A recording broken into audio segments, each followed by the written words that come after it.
Keputusan Indonesia untuk bergabung dalam Board of Peace atau Dewan Perdamaian yang dibentuk Presiden Amerika Serikat Donald Trump menuai pro dan kontra. Pakar menyoroti kurangnya keterlibatan Palestina, rekam jejak hingga soal iuran sebesar 16,7 triliun rupiah. Peter Pendi, peneliti Department of International Relations CSIS, memberikan pandangan. Menurutnya, rekam jejak serta piagam Dewan Perdamaian masih belum jelas. Peter menyebut harusnya Indonesia mempertimbangkan matang-matang apakah perlu bergabung ke dalamnya. Terkait iuran 16,7 triliun rupiah, Menteri Keuangan Purbaya Yudisadewa menyebut belum ada pembicaraan. Namun, menurutnya iuran itu berpotensi dibayarkan melalui APBN. Peneliti senior Celia Zulfikar Rahmat berpandangan, hal itu justru mengurangi ruang fiskal untuk belanja prioritas lain. Meski begitu, pemerintah meyakini partisipasi Indonesia dalam Dewan Perdamaian punya makna strategis. Salah satunya untuk menjaga agar proses transisi Gaza tetap mengarah pada solusi dua negara. Hal ini ditegaskan langsung oleh Menteri Luar Negeri RI Sugiono.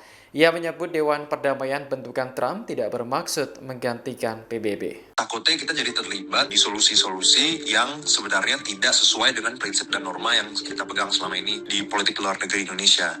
Saat Presiden RI Prabowo Subianto menandatangani piagam Board of Peace atau BOP di Davos, Swiss pada 22 Januari lalu, banyak kritik bermunculan. Salah satunya adalah terkait absennya perwakilan Palestina dalam pembentukan BOP. Hal ini memicu pertanyaan besar.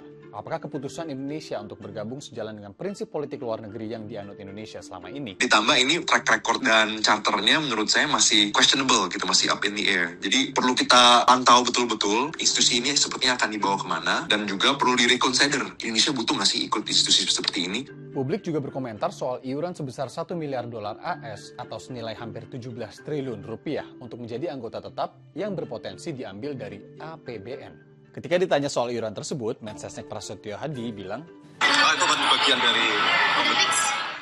padahal dasar kewajiban, status keanggotaan, hingga kejelasan penggunaan dana belum diungkapkan secara terbuka. Kalau memang 17 triliun ini benar-benar digelontorkan, ya akan mengurangi ruang fiskal untuk belanja prioritas lain seperti pendidikan, kesehatan, infrastruktur, dan juga akan memperbesar angka belanja kita, APBN kita. Meski begitu, pemerintah meyakini partisipasi Indonesia dalam badan bentukan Trump itu punya makna strategis. Salah satunya untuk menjaga agar proses transisi Gaza tetap mengarah pada solusi dua negara atau two-state solutions, yaitu gagasan untuk membelah Palestina dan Israel menjadi dua negara berdaulat. Pemerintah juga mengatakan bahwa badan ini tidak bermaksud menggantikan PBB. Kemarin juga disampaikan bahwa badan ini tidak ditujukan untuk menggantikan PBB.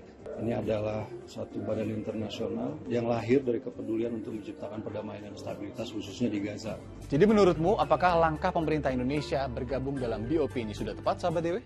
Download Tribun X sekarang. Menghadirkan lokal menjadi Indonesia.